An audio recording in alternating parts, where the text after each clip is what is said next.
Hi guys, welcome to this week's Taking It Deep. I had this idea for a show. What if we all had the answers? What could we do then? That's what Taking It Deep is all about. Hey guys, welcome to this week's Taking It Deep. I'm Shawn Koko and I'm your host. Welcome back for the second episode. This week we're going to look into a couple different subjects. We may not like Hillary, we may not like Trump, but do we like our privacy? Is it a beneficial war tactic or is it just showing our hand? And Oprah's back. Some great words of wisdom to go a little deeper. We need to believe in something again, and the Cubs have given us hope. And we've got Virginia back with one of her Virgisms for the week.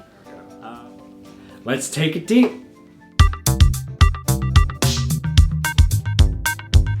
And this is what I really want to say. All the people, I hear this all the time. You get in conversations, and there's not a person in this room who hasn't been in the same conversation where people say, I just don't know if I like her. Yeah. She not coming over to your house.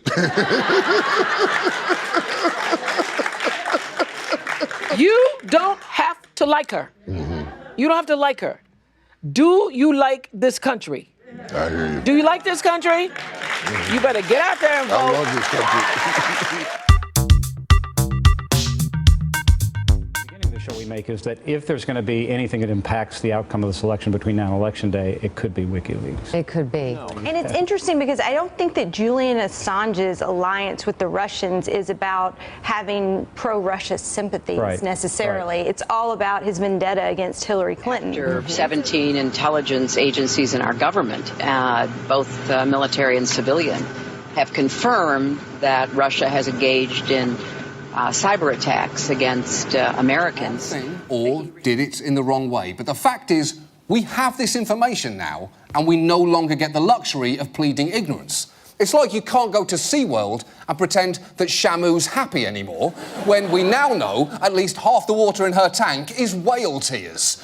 We know that now. You can't unknow that information. So you have to bear that in mind. You all have been eager to have WikiLeaks be a bigger part of the discussion. Was well, it big only enough because tonight? The media won't talk about Yeah, it. So I think my father's finally done that. I don't know what's worse, the fact that these things happen or the fact that no one's talking about it. Don't worry about what WikiLeaks is saying. Don't worry about what Donald Trump is saying. Don't worry about anything. Keep your eyes focused on getting out to vote on Election Day. Here's something that we do have to just state very plainly. Not only are these emails an effort by WikiLeaks in Russia to try to destabilize our election, but second, you can't assume that they're all accurate. The Department of Homeland Security and the Director of National Intelligence say the attacks are intended to interfere with the U.S. election process and that, quote, only Russia's senior-most officials could have authorized these activities. I think the fair assumption is that the naming of Russia as the source of these attacks is really just the start of the story. It begins to justify other actions which are to come. You know, if there was a surprise, we really haven't seen it, but nothing terribly shocking.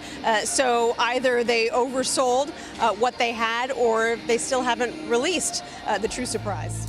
I think we have to assume that these kind of hacks will likely happen again and that this kind of material will be out there. Part of the culture going forward. That's sort of the psychological warfare aspect of this that the campaign argues, which is true. I mean, there's no doubt it has rattled them.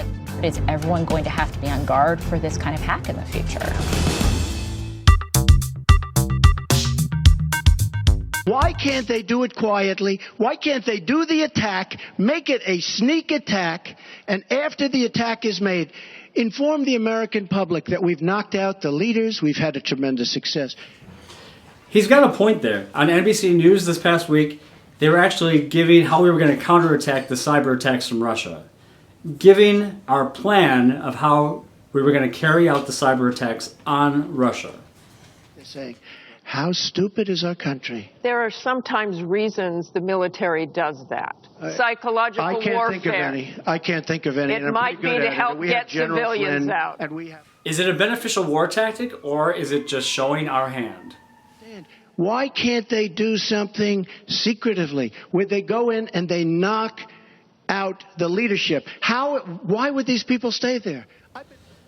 I have to admit that I actually agreed with Donald Trump this week.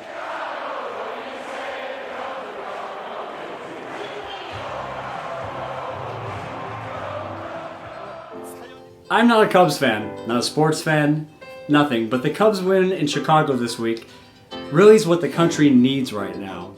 If there's any lesson that we as a people could learn from Cubs fans, it's unity, standing behind your team. Chicago fans sometimes have not liked certain players, may not have liked some things that happened during the season, but they always stood by their team for the great of the team and the franchise. That's what we as citizens need to do in our country, is stand by no matter who we like or don't like, and root for our team. And our team is America.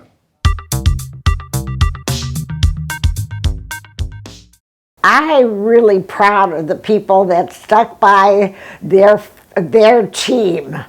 They went along with them through many years, and I have known people just give up because some teams lose one game.